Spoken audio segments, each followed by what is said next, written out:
2 जुलाई 1995। जगह दिल्ली का गोल मार्केट इलाका। रात के 8:30 बजे अचानक सरकारी क्वार्टर के फ्लैट नंबर 8/2 से गोलियां चलने की आवाज आती है। पड़ोसियों को लगा कि शायद किसी ने पटाखे छोड़े हैं, लिहाजा कुछ देर बाद हर तरफ खामोशी छा जाती है। थोड़ा वक्त बीतता है। इसके बाद अचानक फ्लैट का एक दरवाजा खुलता है। एक साया पॉलिथीन में रखी कोई वजनी चीज घसीटता हुआ फ्लैट से बाहर निकालता है।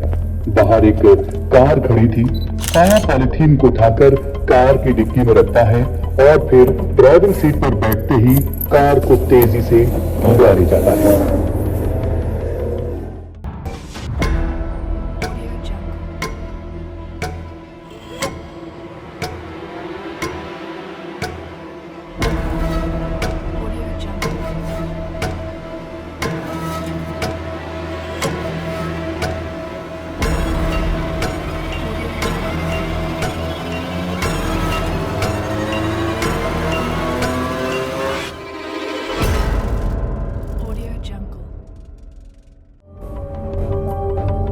जुलाई की रात थी। दिल्ली के कनॉट प्लेस इलाके की सड़कों पर सन्नाटा पसरा था। तभी वहां मौजूद एक रेस्टोरेंट से आग की लपटें उठने लगती हैं। आग की तेज लपटें और धुएं के गुबार देखकर फुटपाथ पर सो रही सब्जी बेचने वाली एक महिला अनारों की नजर उस पर पड़ती है। आग को देखकर अनारों शोर मचाना शुरू कर देती है। अनारों की चीख सुनकर पास में ही गश्त कर रहे दिल्ली पुलिस के सिपाही अब्दुल नजीर गुंजू के कानों में पहुंचती है। गुंजू अनारों के पास आते हैं और फिर रेस्टोरेंट से उठती आग की लपटों को देखकर उस तरफ दौड़ पड़ते हैं। आग के पास पहुंचकर सिपाही के भी होश फाख्ता हो जाते हैं। रेस्टोरेंट में मौजूद तंदूर में एक महिला की लाश जल रही होती है। अगली सुबह यह खबर दिल्ली में आग की तरह फैल जाती है। पुलिस की टीमें आती हैं, इलाके का दौरा करती हैं। इधर उधर अखबारों के जरिए यह खबर दिल्ली यूथ कांग्रेस के एक नेता मतलूब करीम को मिलती है।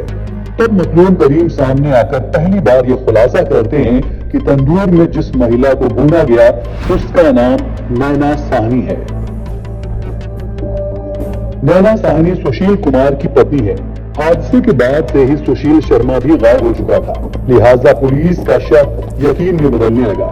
पर सवाल ये था कि आखिर सुशील शर्मा ने अपनी ही बीवी का कत्ल क्यों किया, और अगर कत्ल किया तो इस वैश्यपन तरीके से उसकी लाश को मक्खन डाल कर तंदूर में क्यों जलाया। जाहिर है इसका जवाब सुनील शर्मा के ही पास था, पर वो तब तक दिल्ली छोड़ चुका था। अब तक दिल्ली पुलिस भी कहां चुप बैठने वाली थी। उसने दिल्ली और दिल्ली के बाहर कई टीमें बनाकर उसकी तलाश शुरू कर। तब तक रेस्टोरेंट का मैनेजर केशव पुलिस के हाथ लग चुका था। इधर पुलिस की सतर्कता देखकर सुशील ने 10 जुलाई 1995 को सरेंडर कर दिया और पत्नी के कत्ल की वजह भी पुलिस को बताई। उसने बताया कि पत्नी नैना के करीम मकबूल के साथ अवैध संबंध थे। सुशील शर्मा दिल्ली यूथ कांग्रेस का प्रेसिडेंट था। घटना वाले दिन वो बाहर से अपने घर लौटा। उसे अपनी पत्नी नैना किसी से फोन पर बात करते हुए दिखी। सुनील को देखते ही उसने फोन काट दिया। सुनील ने उससे फोन लेकर रीडायल किया तो नंबर करीम मकबूल का निकला। सुनील का गुस्सा 7वें आसमान पर पहुंच गया और उसने रिवॉल्वर से नैना पर ताबड़तोड़ गोलियां बरसा। नैना ने मौके पर तड़प तड़प कर दम तोड़ दिया। इसके बाद उसने नैना की लाश को पॉलिथीन में भरकर अपनी गाड़ी में रखा और उसे ठिकाने लगाने के इरादे से इस घिनौनी वारदात को अंजाम दिया।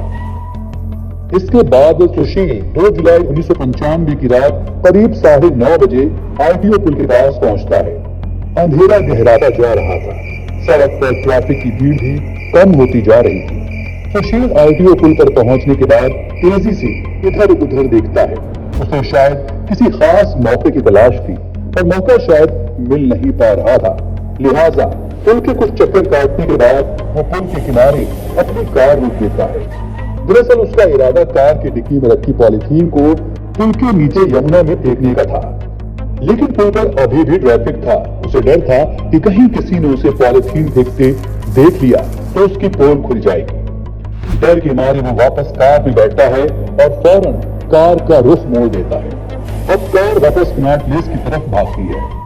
कनॉट प्लेस पहुंचते ही इस बार कार अशोक यात्री निवास के अंदर बगिया रेस्टोरेंट के पास जाकर रुकती है। तब तक रात के करीब 10:30 बज चुके थे। रेस्टोरेंट में उस वक्त भी कुछ लोग बैठे खाना खा रहे थे। कार पार्क करने के बाद सुशील कार से उतरता है और रेस्टोरेंट के मैनेजर केशव के पास पहुंचता है और उसे फौरन रेस्टोरेंट बंद करने को कहता है। इसके बाद ग्राहकों के वहां से निकलते ही वहां की बत्ती भी बुझा दी जाती है। इसके बाद सुशील देखता है कि वहां का तंदूर अब भी जल रहा था, क्योंकि लोग देर रात यहाँ खाना खाने आते थे।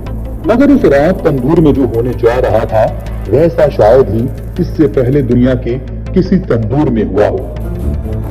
सुशील के कहने पर केशव ने बाकी के स्टाफ को भी वहां से भेज दिया। अब अंदर सिर्फ मैनेजर केशव और सुशील शर्मा थे।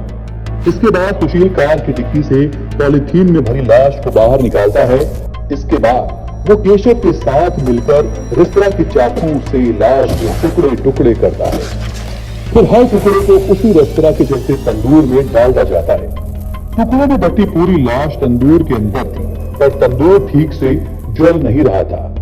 तराह की लौ तेज करने के लिए सुशील ने केशव से मक्खन लाने को कहा। अब दोनों मिलकर तंदूर में मक्खन डालने लगते हैं। यही उनसे गड़बड़ भी हो जाती है। उन्हें इस बात का जरा भी इल्म नहीं था कि वो पकड़े भी जा सकते हैं। मक्खन की वजह से तंदूर से उठती आग की तेज लपटें और धुएं के गुबार पर रेस्तरां के बाहर फुटपाथ पर सो रही सब्जी बेचने वाली एक महिला अनारों की नजर पड़ जाती है। अनारों को लगता है कि शायद वहां आग लग गई और वो शोर मचा देती है।